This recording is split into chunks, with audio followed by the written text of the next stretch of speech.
represent, how are they part of the coastal protection thought? How are they all part of that? What is it that they do that they can claim a title of coast protectors of the coast? Yeah. I know that they don't, but just Yeah.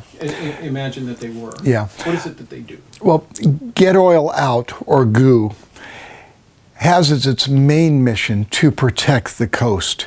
And obviously, we are focused on gas and oil issues.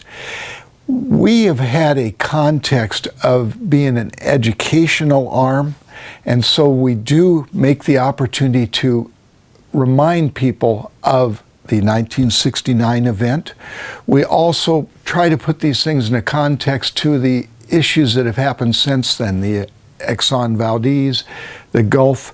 We will sponsor or participate in these discussions with other groups in Santa Barbara, so that one of the things that we have that is such an important aspect is that there's a collegial feeling about supporting each other, supporting the groups, supporting the missions, because we all come back to the same point regarding the coast and the desire to protect it, whether it be from inappropriate development, whether it be from the gas and oil industry, whether it just be that there are schemes out there that will take away the enjoyment that the community has for this precious aspect of the environment.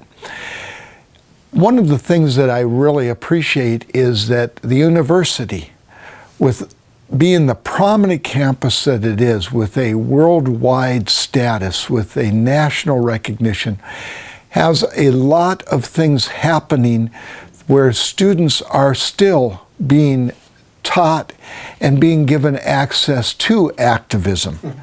And so whenever we are asked to participate, Get Oil Out, in any of the student events, we relish that opportunity. And now myself as an elder, and having been involved at the university when that spill took place, I am able to speak in terms firsthand of what it was like and why it's important that the young people today have a consciousness that comes from a place to protect the environment.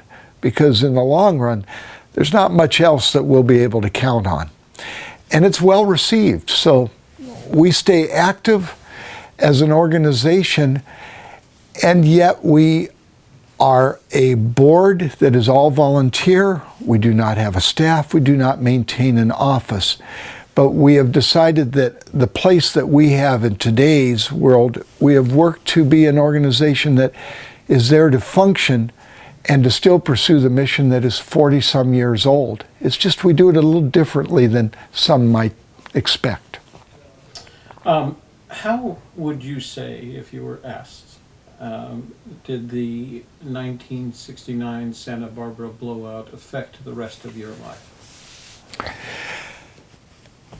The blowout in 1969 is a pivotal event in my life. At the time, I certainly didn't understand how the path was going to manifest. I was engaged with what was the witnessing the impact mainly to the birds and the marine mammal, the life consequences. But within 8 years, I was in a position of responsibility where I was going up against the gas and oil companies. This was the scheme to develop liquefied natural gas at Point Conception. And I was at that time, as a 30-year-old, I became the manager of the Hollister Ranch, 15,000 acres adjacent to what was this proposed facility. And I fought it with every fiber that I could, and it was something that when I would become tired and overwhelmed, I'd remember the oil spill, the oil blowout, and those consequences, and recognize that LNG was capable of much the same or worse. It wouldn't be oil, but it would be a highly explosive situation. It would be degradation of the land.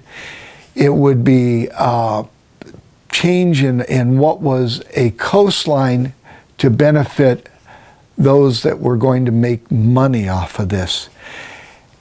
It was my opportunity many, many years later to be involved in acquiring that land away from the utility companies and actually taking steps that I believe will preserve it for all kind, taking it out of the ownership that was intent on making a use of it for economic gain related to gas and oil, to really seeing it in the hands of individuals that cared about the land and will preserve it. And so there's 1,000 acres and 2 miles of beachfront out there that I'm pretty confident will remain the same through the generations. In your opinion, how are we doing time-wise on the SD card? I don't know where to look. Okay. 22 now. No, 9. We've got 9. We're good. I can change it. In your opinion, what would you say is today's most ominous threat to the California coastline? I believe that the most ominous threat to the coastline is the same as it was 40, 50, 60 years ago, going back to when oil was first being developed. And now the play that we see even today in the House of Representatives in Washington to remove the safeguards, the moratoriums regarding the coast, so that companies can go and get that oil and develop those leases. It is absolutely wrong to think that that is going to change what is happening in the cost of our gas, or that we are going to benefit as a society on an appreciable level. The risks are far greater. I experienced those.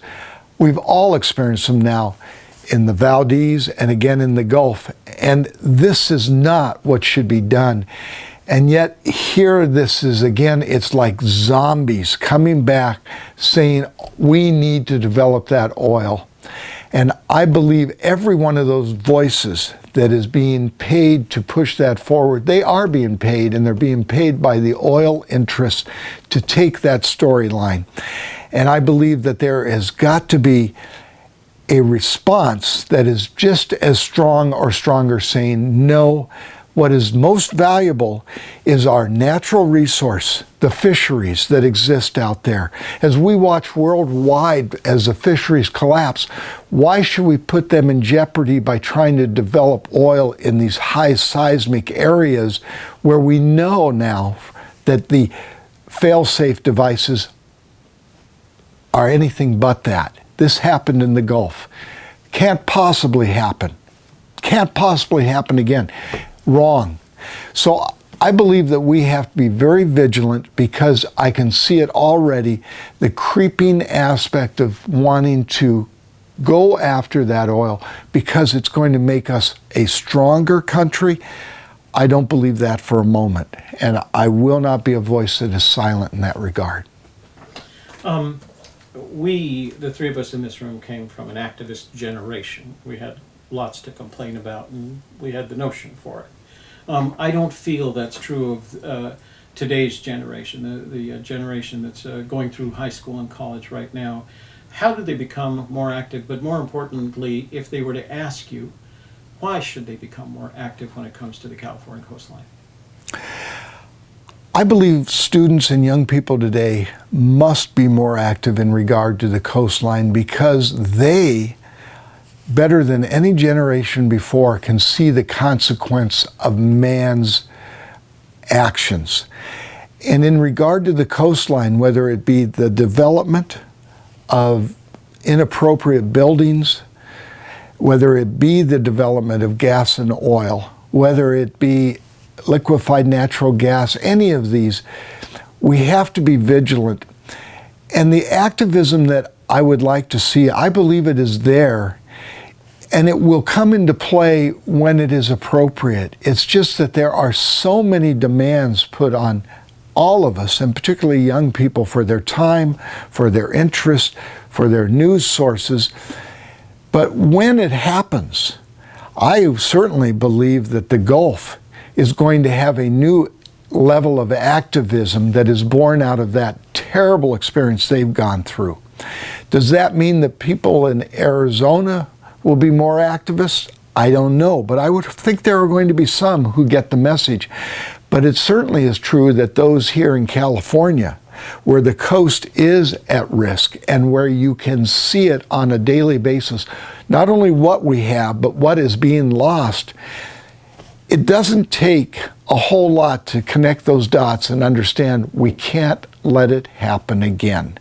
And the fact that the coast has been protected to the level that it has is because of the Santa Barbara oil spill and the conscious decisions that have been made appropriately and largely by those that are here to fight for it.